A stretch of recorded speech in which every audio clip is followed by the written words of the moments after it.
Hello Wargamers, it's me Callum from TableTopBanter, and in today's video, Harry and I are going to discuss our plans for 9th Age this summer.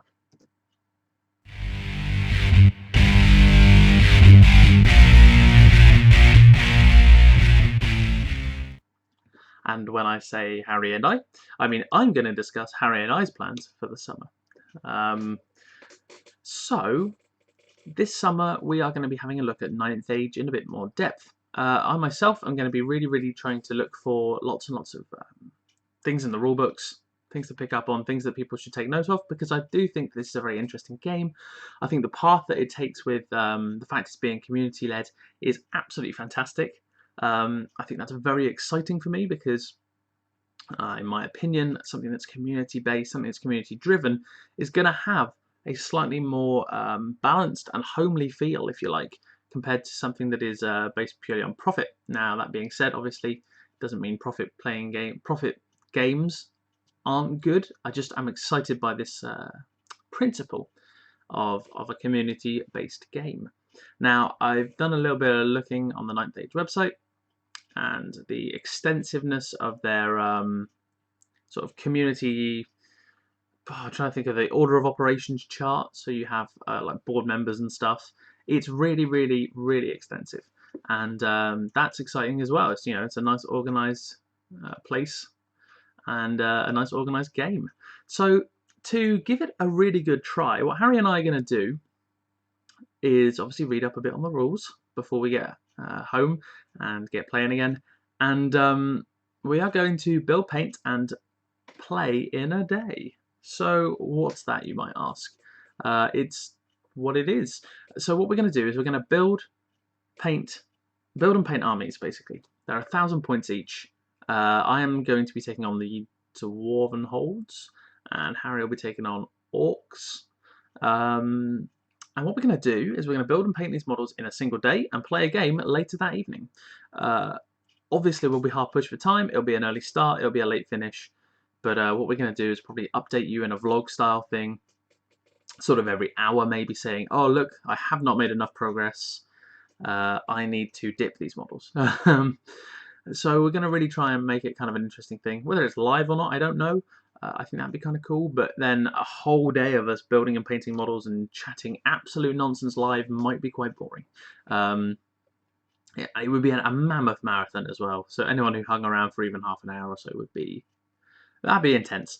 But that aside, what we're going to be trying to do is get this game in, a 1,000 point game in the evening, with the models we've built and painted earlier that day. The whole plan was to find a cheap way to play another game, because we both love wargaming. There's more than one system out there. We play 40k. I've looked into X-Wing a lot more lately. We both play Age of Sigmar. So I wanted another game to play. I've been watching a lot of 8th edition battle reports. I've actually gone back and watched every mini wargaming 8th edition battle report since Steve started doing the content producing. And I've tried to really pick up all the cool and interesting things, and it's just really absorbed my interest. And naturally, I did a bit of research, found 9th Age, and I really want to throw myself headlong into it. Now, obviously, I don't have a lot of money to throw at models at the moment. That doesn't mean I'm not going to. It just means I've got to be careful where I put it. So we're both going to basically have 1,000 points for about 15 quid each. We'll be using a company called EM4 Miniatures. They have a very limited, very static range of miniatures. 3 orc models and 3 dwarf models. But once they're in big hordes, you'll barely notice. A bit of clever work with knives and glue, and we'll be away. Basically, making these armies as cheap as possible so we can get the games out and get our interest levels really into it before we splash the cash. Now, obviously, I'm going to have my Wood Elves, and Harry will have his Warriors of Chaos. We'll need round movement trays, but we'll be able to make that work, I'm sure. So I'm going to take a deeper look into the rules over the course of the next month or so. I'm going to take a deeper look into finding some cool models. I know that there are some Reaper Bones minis that I really kind of like the look of for some characters, so I may invest in one or two of those. But I just wanted to let you guys know that that is our plan. Of course, I would love for you to leave some comments in the description below to let us know if we've bitten off more than we can chew, or have we set the bar too low. And as ever, don't forget to like and subscribe, because it's the people who like and subscribe that make me want to keep doing content, and I really enjoy this kind of community-based thing that we have going on here.